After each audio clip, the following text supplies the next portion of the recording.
திவ்யா மற்றும் வின்னியின் உடலை மாற்றிய தமிழ் ஆடியோ கதை சீசன் -2. முதல் வினோதமான அனுபவத்திற்கு பிறகு பெட்டுவில் வாழ்க்கை திவ்யா மற்றும் வின்னிக்கு இயல்பு நிலைக்கு திரும்பியது. திவ்யா தனது நடன வாழ்க்கையை புதிய உயரத்திற்கு எடுத்துச் சென்று தனது கதையால் மற்றவர்களை ஊக்கப்படுத்தினார். அதே நேரத்தில் வின்னி தெருக்களில் நடக்கும் சண்டைகளில் உள்ளூர் ஹீரோவாகி அவளுடைய வலிமை மற்றும் உத்திக்கு மரியாதை பெற்றார். அவர்கள் தங்கள் அசல் உடலுக்கு திரும்பியிருந்தாலும் அவர்களின் பகிரப்பட்ட சோதனையின் போது உருவான பிணைப்பு அசைக்கப்படாமல் இருந்தது. ஆனால் பெட்டுவில் அமைதி விரைவாக இருந்தது. ஒரு அமைதியான மாலையில் ஒரு அரிய தருணத்தில் நகரத்தின் மைய பிளாசாவில் இருவரும் பாதைகளை கடந்தனர். ஒரு சங்கடமான உணர்வால் ஒன்றாக இழுக்கப்பட்டனர். அவர்கள் பேசும்போது வானத்தில் ஒரு விசித்திரமான ஒளி மின்னியது. மாதங்களுக்கு முன்பு அவர்களின் உடல் பரிமாற்றத்திற்கு காரணமான ஒன்றை நினைவூட்டுகிறது. என்ன நடக்கிறது என்பதை அவர்கள் உணர முடிவதற்குள் அவர்களுக்கு கீழே உள்ள தரை நடுங்கியது. நிழலில் மூடியிருக்கும் ஒரு மர்மமான உருவம் வெளிப்பட்டது. இயற்கைக்கு மாறான தீவிரத்துடன் துடிக்கும் ஆற்றல் ஒளியை பெற்றது. அந்த உருவம் ரகசியமாக பேசியது. இந்த பரிமாற்றம் வெறும் ஆரம்பம்தான். நீங்கள் விரும்பினாலும் விரும்பாவிட்டாலும் பெட்டுவின் விதி உங்கள் இருவரிடமும் உள்ளது. தயாராகுங்கள்.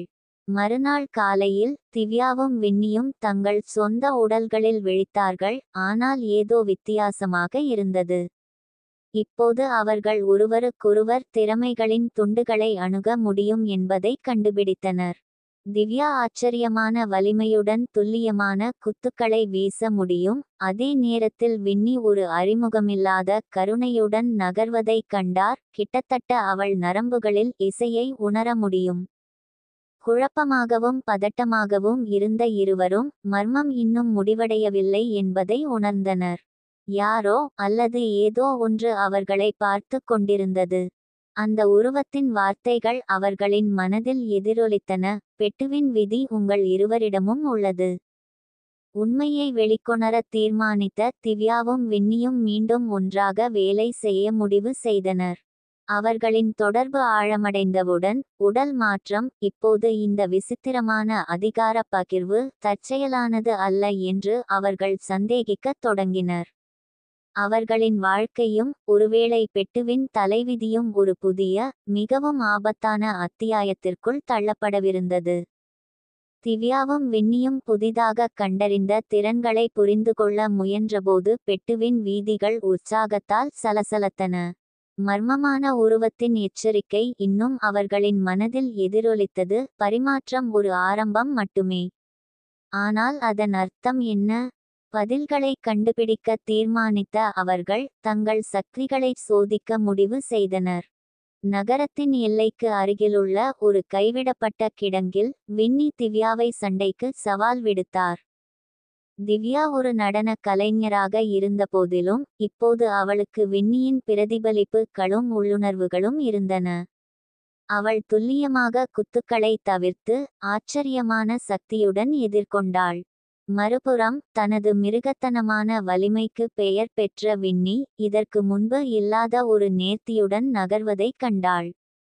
பயிற்சி பெற்ற நடன கலைஞரால் மட்டுமே செய்யக்கூடிய ஒரு குறைபாடற்ற சுழல் உதையை அவள் செய்தாள். இது வெறும் திறன் மாற்று அல்ல. திவ்யா மூச்சு திணறினார். நாங்கள் என்ன கடந்து வந்தோம் என்பதை நம் உடல்கள் நினைவில் வைத்திருப்பது போல் இருக்கிறது. அவர்கள் மேலும் ஆராயும் முன் கிடங்கில் ஒரு உரத்த மோதல் எதிரொலித்தது. முகமூடி அணிந்த ஆண்கள் ஒரு கும்பல் அவர்களைச் சூழ்ந்து கொண்டது. அவர்களில் ஒரு உயரமான உருவம் துளையிடும் கண்களுடன் முன்னோக்கி வந்தது. நாங்கள் உன்னை பார்த்து கொண்டிருந்தோம் என்று அவர் ஆழமாகவும் கட்டளையிடும் குரலிலும் கூறினார். நீ நினைப்பதை விட பெரிய ஒன்றின் ஒரு பகுதி நீ. இப்போது நீ எங்களுடன் சேரு அல்லது மறைந்துவிடு. திவ்யாவும் வின்னியும் ஒரு பார்வையை பரிமாறிக் கொண்டனர். அவர்களின் போட்டி ஒரு காலத்தில் அவர்களை வரையறுத்திருந்தது. ஆனால் இப்போது அவர்கள் பெரிய ஒன்றால் பிணைக்கப்பட்டிருந்தனர். அவர்கள் ஒரு இயற்கைக்கு அப்பாற்பட்ட மர்மத்தில் சிக்கிய இரண்டு எதிரிகள் மட்டுமல்ல, அவர்கள் ஒரு அணி. வின்னி சிரித்தார். நாங்கள் எளிதாக கீழே செல்வோம் என்று நீங்கள் உண்மையில் நினைக்கிறீர்களா? திவ்யா ஆழ்ந்த மூச்சை எடுத்து தனது கைகால்களில் உள்ள வலிமையை உணர்ந்தாள்.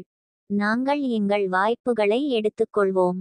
அதனுடன் அவர்கள் தங்கள் வாழ்க்கையின் போராட்டத்திற்கு தயாராக முன்னோக்கிச் சென்றனர். அவர்களின் சக்திகளின் மர்மம் வெளிப்படத் தொடங்கியது. ஆனால் ஒன்று தெளிவாக தெரிந்தது, பெட்டுவில் என்ன நடக்கிறது.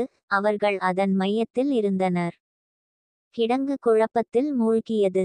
திவ்யாவும் வின்னியும் தங்கள் மர்மமான புதிய திறன்களால் ஆயுதம் ஏந்தியபடி இதற்கு முன்பு அறிந்திராத ஒரு சினர்ஜியுடன் சண்டையிட்டனர். இப்போது வின்னியின் போர் உள்ளுணர்வை பயன்படுத்திய திவ்யா ஒரு தாக்குதலை தவிர்த்து ஒரு துல்லியமான குத்தினால் எதிர்கொண்டார். அது ஒரு தாக்குபவர் பரவியது. திவ்யாவின் புதிய சுறுசுறுப்புடன் வின்னி தாக்கும் எதிராளியின் மீது புரண்டு அழகாக அவள் காலில் விழுந்தார். முகமூடி அணிந்த கும்பல் அவர்களை குறைத்து மதிப்பிட்டது. சில நிமிடங்களில் தாக்குபவர்கள் தரையில் முனகினர். அவர்களின் தலைவர் நிற்கவே முடியவில்லை. உன்னை யார் அனுப்பினார்? வின்னி அந்த மனிதனின் காலரை பிடித்து கொண்டு கோரினார். தலைவர் சிரித்தார். நீ என்னவென்று கூட உனக்கு தெரியவில்லையா? அந்த மாற்றம் முதல் படிதான். நீ பரிணமித்துக் கொண்டிருக்கிறாய். அவர்கள் பார்த்து கொண்டிருக்கிறார்கள். மேலும் பதில்களுக்காக அவரை அழுத்துவதற்கு முன் கிடங்கில் ஒரு உரத்த சத்தம் எதிரொலித்தது. புகை காற்றை நிரப்பியது. அது நீங்கும் நேரத்தில் கும்பல் மறைந்துவிட்டது.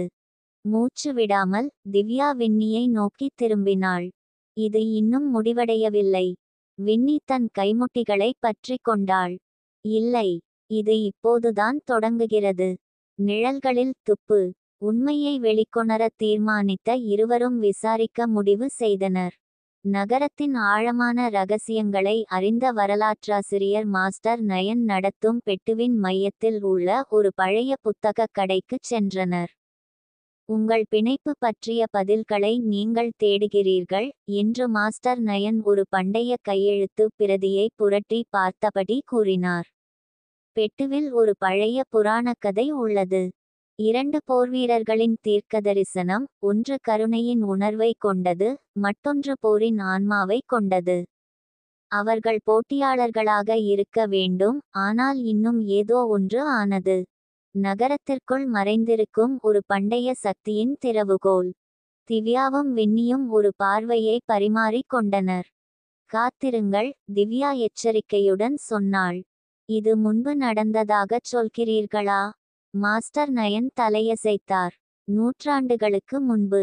ஆனால் கடைசியாக தீர்க்கதரிசனம் விழித்தெழுந்தபோது அது அழிவில் முடிந்தது.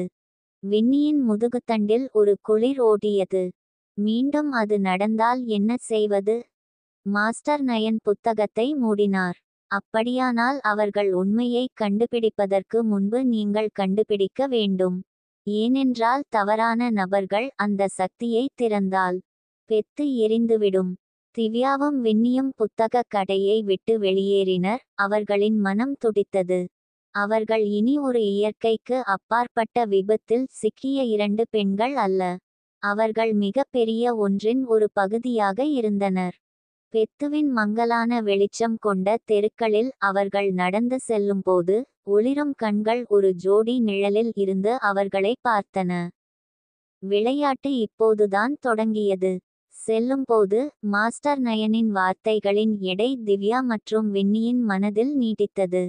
தீர்க்கதரிசனம் உண்மையானதாக இருந்தால் அவர்களின் உடல் பரிமாற்றமும் புதிதாக கண்டுபிடிக்கப்பட்ட திறன்களும் வெறும் தற்செயல் நிகழ்வுகள் அல்ல, அவை பழமையான ஒன்றின், சக்திவாய்ந்த ஒன்றின் ஒரு பகுதியாகும். ஆனால் அவர்கள் தனியாக இல்லை. நிழல்களிலிருந்து அதே ஒளிரும் கண்கள் அவர்களை பார்த்தன.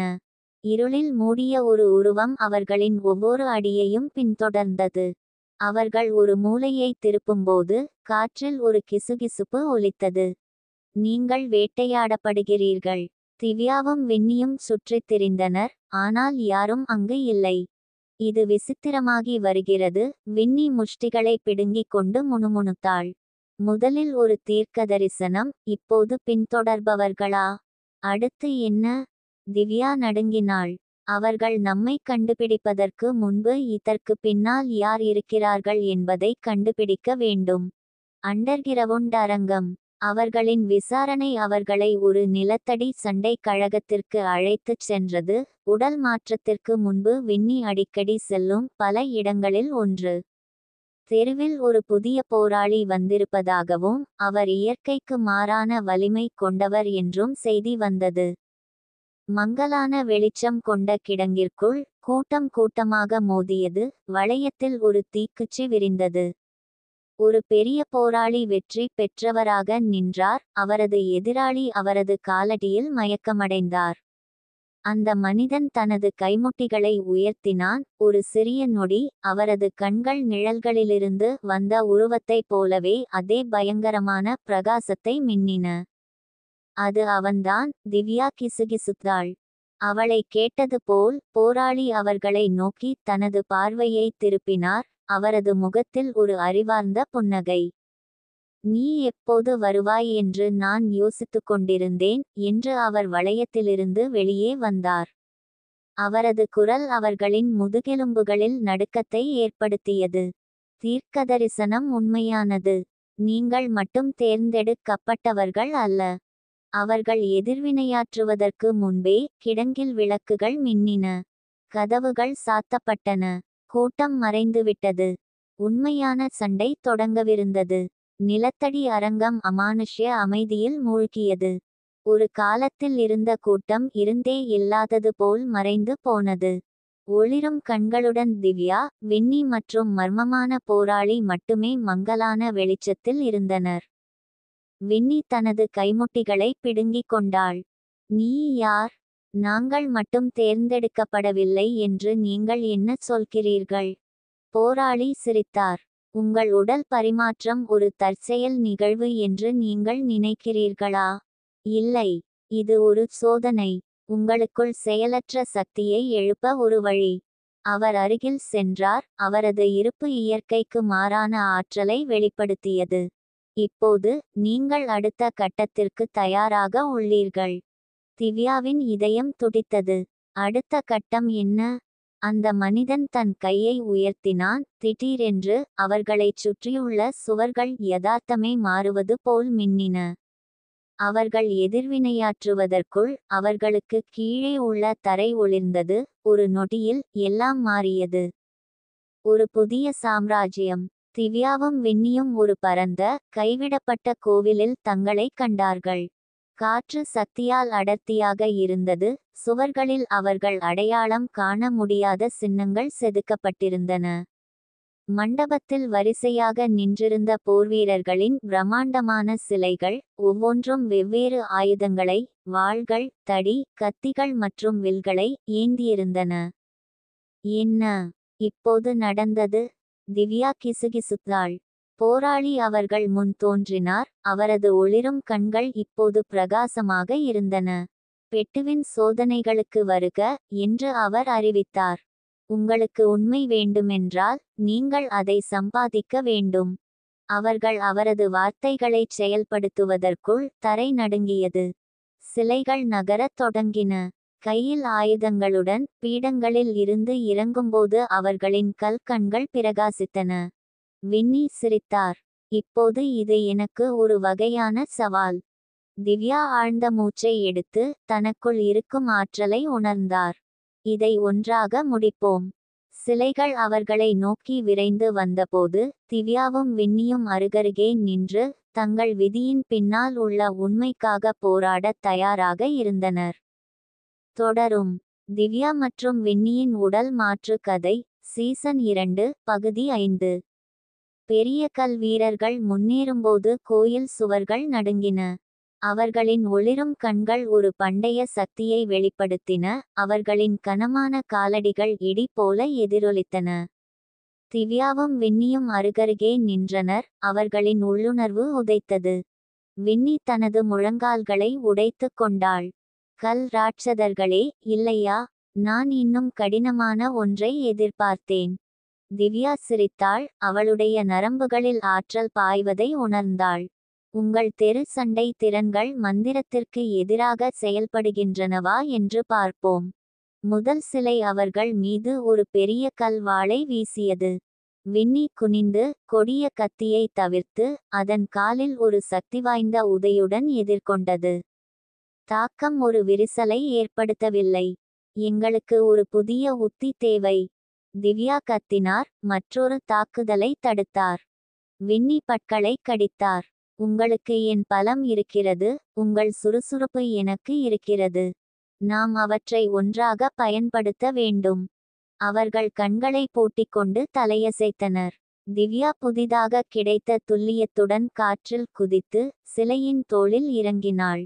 வின்னி விரைந்து வந்தபோது அதன் காட்டு ஊசலாட்டங்களை தவிர்க்க அவள் தனது நடனப் பயிற்சி பெற்ற நெகிழ்வுத்தன்மையை பயன்படுத்தி அதன் பலவீனமான மூட்டுகளில் தொடர்ச்சியான விரைவான கணக்கிடப்பட்ட குத்துக்களை வழங்கினாள்.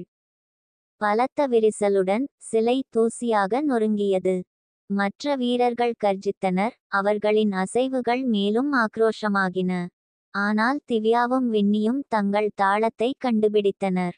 அவர்கள் போர்க்களத்தில் நெசவு செய்து வேகத்தையும் சக்தியையும் இணைத்து ஒன்றன்பின் ஒன்றாக சிலைகளை வீழ்த்தினர். இறுதியாக கடைசி போர்வீரன் சரிந்தான். கோயில் அமைதியாகிவிட்டது. அறை முழுவதும் ஒரு மெதுவான கைதட்டல் எதிரொலித்தது. மர்மமான போராளி முன்னோக்கிச் சென்று ஒப்புதலுடன் தலையசைத்தார். சுவாரஸ்யமாக இருக்கிறது. நீங்கள் வெறும் போட்டியாளர்களை விட அதிகம் என்பதை நீங்கள் நிரூபித்துள்ளீர்கள். நீங்கள் ஏதோ ஒரு பெரிய ஒன்றின் 2 பகுதிகள்.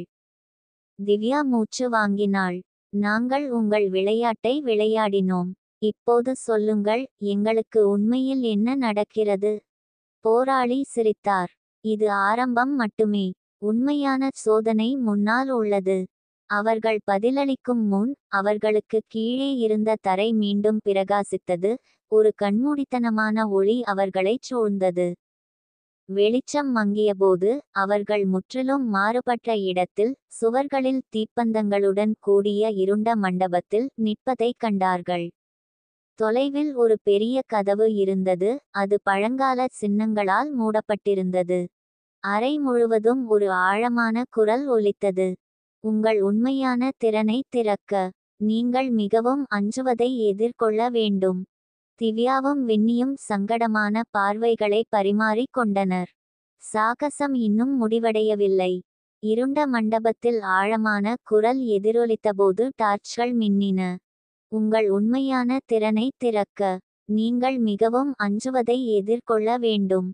திவ்யாவும் வின்னியும் பழங்கால சின்னங்களால் மூடப்பட்டிருந்த பிரம்மாண்டமான கதவை வெறித்து பார்த்தனர். கோவிலே அவர்களின் உறுதியை சோதிப்பது போல் ஒரு கடுமையான பதற்றம் காற்றை நிரப்பியது. வின்னி தோள்களை உருட்டினாள். எனக்கு பயம் இல்லை. இதை முடித்துவிடலாம். இருப்பினும் திவ்யா தயங்கினாள். அந்த குரலில் ஏதோ ஒன்று அவளை அமைதியற்றவளாக்கியது. இது இன்னொரு சண்டை இல்லையென்றால் என்ன செய்வது? இது ஏதோ ஆழமானதாக இருந்தால் என்ன செய்வது? வின்னி பதிலளிக்கும் முன் கதவில் இருந்த சின்னங்கள் ஒளிர ஆரம்பித்தன. அவர்களுக்கு கீழே தரை நடுங்கியது. திடீரென்று கதவு திறந்தது. சுழலும் நிழல்களின் படுகொழியை வெளிப்படுத்தியது. ஒரு சக்திவாய்ந்த சக்தி அவர்களை உள்ளே இழுத்தது. பயத்தின் சோதனை. திவ்யாவும் வின்னியும் ஒரு பரந்த வெற்று இடத்தில் ஒரு சத்தத்துடன் தரையிறங்கினர். எல்லாம் அமைதியாக இருந்தது. மிகவும் அமைதியாக இருந்தது. பின்னர் இருள் நகர்ந்து அவர்களைச் சூழ்ந்த பேய் உருவங்களை உருவாக்கியது. ஒரு பழக்கமான குரல் திவ்யாவின் காதில் கிசுகிசுத்தது. நடனம் இல்லாமல் நீ ஒன்றுமில்லை. நீ அசைவதை நிறுத்தும் தருணம் நீ பயனற்றவள். திவ்யா தன்னை பற்றிய ஒரு நிழல் பதிப்பை கண்டு திவ்யா மூச்சு திணறினாள். அவள் ஒவ்வொரு தவறையும் கேலி செய்தாள். ஒவ்வொரு தவறான அடியும் ஒவ்வொரு தோல்வியுற்ற வழக்கமும் சுய சந்தேகத்தின் ஒவ்வொரு தருணமும் விரைந்து திரும்பி வந்தன. வின்னி அவளுக்கு உதவத் திரும்பினாள். ஆனால் அவள் திடீரென்று உறைந்து போனாள். அவளைச் சுற்றியுள்ள நிழல்கள் அவளுடைய கடந்த காலத்திலிருந்து உருவங்களாக உருவெடுத்தன. அவள் போராடி தோற்ற எதிரிகள். அவர்கள் அவளை பார்த்து ஏளனம் செய்தனர். நீ வலிமையானவள் என்று நினைக்கிறாய், ஆனால் நீ ஒருபோதும் சிறந்தவனாக இருக்க மாட்டாய். நீ எப்போதும் இரண்டாவது இடத்தில் இருப்பாய். அவள் கைமுட்டிகள் இருக்கின. வாயை மூடு. அவள் உருமினாள், ஆனால் அந்த உருவங்கள் அவளை கேலி செய்து கொண்டே இருந்தன. அவர்களின் சிரிப்பு எதிரொலித்தது. நிழல்கள் அவர்களைச் சுற்றி இறுக்கமாக இருந்தன. அவர்களின் ஆழ்ந்த பயங்களை உண்கின்றன. அவர்களின் உடல்கள் கனமாக உணர்ந்தன. அவர்களின் அசைவுகள் மந்தமாக இருந்தன. திவ்யா சுவாசிக்க சிரமப்பட்டாள். இது உண்மையானதல்ல. அவள் கிசுகிசுத்தாள். ஆனால் பயம் அவளை விழுங்கிக் கொண்டிருந்தது. பின்னர் சந்தேகத்தின் மூடுபனியின் ஊடே வின்னியின் குரலை கேட்டாள். திவ்யா, என்னைப் பார். திவ்யா தன்னை கவனம் செலுத்த கட்டாயப்படுத்தினாள். வின்னி நடுங்கிக் கொண்டிருந்தாள், ஆனால் வலுவாக நின்றாள். அவை உண்மையானவை அல்ல, வின்னி சொன்னாள். அவை நம்மை உடைக்க முயற்சிக்கும் நமது சொந்த பயங்கள் மட்டுமே. திவ்யா ஆழ்ந்த மூச்சை எடுத்தாள். பயம்தான் ஆயுதம் என்றால் நம்பிக்கைதான் கேடயம். அவள் கண்களை மூடிக்கொண்டு, நான் என் நடனத்தை விட மேலானவன் என்று கிசுகிசுத்தாள். ஒரு சூடான ஆற்றல் அவளுள் பரவியது. அவளுடைய நிழல் உருவம் தூசியாக உடைந்தது. வின்னி சிரித்தாள். என் முறை. அவள் ஒரு அடி எடுத்து வைத்து தன் பயங்களை பார்த்தாள். நான் சிறந்தவனாக இருக்க வேண்டிய அவசியமில்லை. நான் நானாக இருக்க வேண்டும். அவளைச் சுற்றியுள்ள உருவங்கள் கலைந்தன. இருள் மறைந்தது. திடீர் எழுச்சி தரையை உலுக்கியது. கோவிலின் குரல் மீண்டும் பேசியது. நீங்கள் பயத்தை வென்றுவிட்டீர்கள். இப்போது உங்கள் விதியை தழுவுங்கள். தங்க ஒளியால் பிரகாசிக்கும் ஒரு புதிய கதவு அவர்கள் முன் தோன்றியது. வின்னி சிரித்தாள். சரி, அது வேடிக்கையாக இருந்தது. திவ்யா சிரித்தாள். உங்களுக்கும் எனக்கும் வேடிக்கை என்பதற்கு மிகவும் வித்தியாசமான வரையறைகள் உள்ளன. முன்னால் என்ன நடந்தாலும் அதை ஒன்றாக எதிர்கொள்வோம் என்பதை அறிந்த அவர்கள் கதவை நோக்கி அடியெடுத்து வைத்தனர். அவர்களுக்கு முன்னால் இருந்த தங்கக் கதவு ஆற்றலுடன் துடித்து அவர்களை முன்னோக்கி அழைத்தது. திவ்யாவும் வின்னியும் ஒரு பார்வையை பரிமாறிக்கொண்டனர். இது இறுதி சோதனை. அவர்கள் தங்கள் அச்சங்களை தாண்டி சாத்தியமற்ற சவால்களை எதிர்த்து போராடி இப்போது பெரிய ஒன்றின் வாசலில் நின்றார்கள். ஆழ்ந்த மூச்சை எடுத்துக்கொண்டு அவர்கள் ஒன்றாக கதவு வழியாக நுழைந்தனர்.